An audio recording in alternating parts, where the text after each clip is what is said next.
क्या रिजवान और बाबर की ओपनिंग जोड़ी तोड़ने का फैसला कर लिया गया है? टी20 क्रिकेट में पाकिस्तान की नई अप्रोच क्या होगी? न्यूजीलैंड से क्या खबरें आ रही हैं वो आपको बताते हैं इस वीडियो में। लेकिन बात करें अगर रिजवान और बाबर की, तो एक डिबेट जरूर चली हुई थी कि 2 वर्ल्ड कप्स में आपने ये अप्रोच आजमाई कि आपने रिजवान और बाबर के साथ खेला, वो आपको स्टेबिलिटी देते हैं, कंसिस्टेंसी देते हैं। लेकिन जाहिर है कि वहाँ पे फिर आप रन रेट का कहीं ना कहीं आप मुद्दा उठाते हैं कि उनका स्ट्राइक रेट इतना अच्छा नहीं होता जितना मॉडर्न टी20 में ज़रूरत है। स्टैट पैडलर्स आपको रंग बिरंगे स्टैट्स लेकर आते हैं और वो दिखाते हैं कि पावर प्ले में इस तरह की बैटिंग होनी चाहिए, उस तरह की बैटिंग होनी चाहिए। लेकिन कोई ये चीज़ डिस्कस नहीं करता कि पीछे आपके पास कौन से जो हैं वो पोलार्ड और रसल और सूर्या कुमार यादव और पांड्या बैठे हुए हैं, जो आप ओपनिंग में अपनी कंसिस्टेंसी को कंप्रोमाइज कर रहे हैं हायर स्ट्राइक रेट के लिए। ये दोनों अप्रोच है, मैं नहीं कहता दोनों में से कौन सी सही है कौन सी गलत है। दोनों अप्रोचेस चल सकती हैं। आप stability consistency at the top, Pakistan जैसी टीम जिनकी फ्रेजाइल रहती है हमेशा बैटिंग, तो वो एक प्लस पॉइंट था। और पाकिस्तान की ओवरऑल परफॉर्मेंस टी20 में बेहतर रही है। हालांकि बड़े मैचेस में पाकिस्तान हारा, जिसमें से वर्ल्ड कप का सेमीफाइनल और फिर फाइनल इंग्लैंड के खिलाफ। इसमें खासतौर पे जब इंग्लैंड वाला फाइनल था, आपको लगता है, आप कह सकते हैं कि बैटिंग ने आपको लेट डाउन किया। और क्या अप्रोच होगी मोहम्मद हफीज की न्यूजीलैंड में, क्योंकि बाबर और रिजवान टीम में शामिल हैं। अब साइम भी आ गए हैं। जिस तरह साइम की ग्रोथ हुई है तो साइम तो खेलेंगे।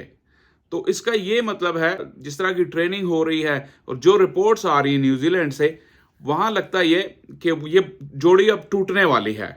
साइम ओपन करेंगे, रिजवान वाइस कैप्टन है, तो रिजवान तो खेलेंगे ही। अब बाबर का क्या इशू है? क्या रिजवान को रेस्ट कराई जाएगी कुछ मैचों में? तो वहां बाबर रिजवान की जगह ओपन करेंगे और साइम कांस्टेंट रहेंगे, ये देखना होगा। लेकिन क्या कॉम्बिनेशन बनता है, क्या क्लैरिटी बनती है पाकिस्तान की वर्ल्ड कप की जाने बढ़ते हुए?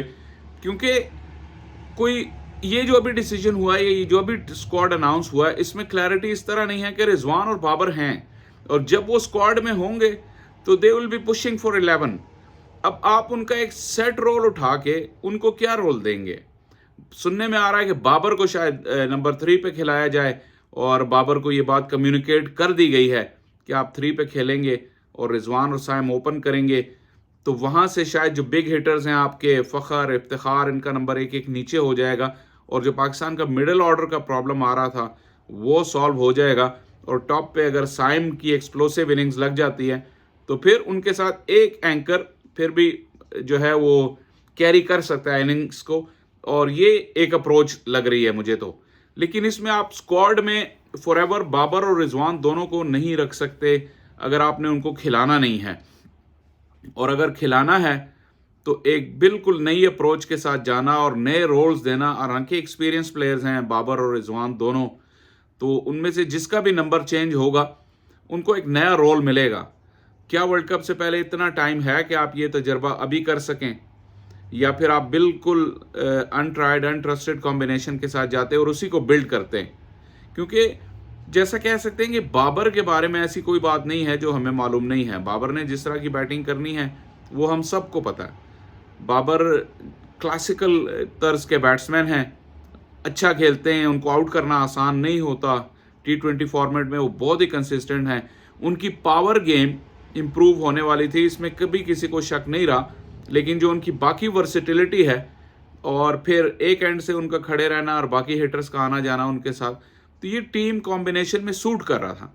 तो अब वो कप्तान भी नहीं है, अब someone else is calling the shots.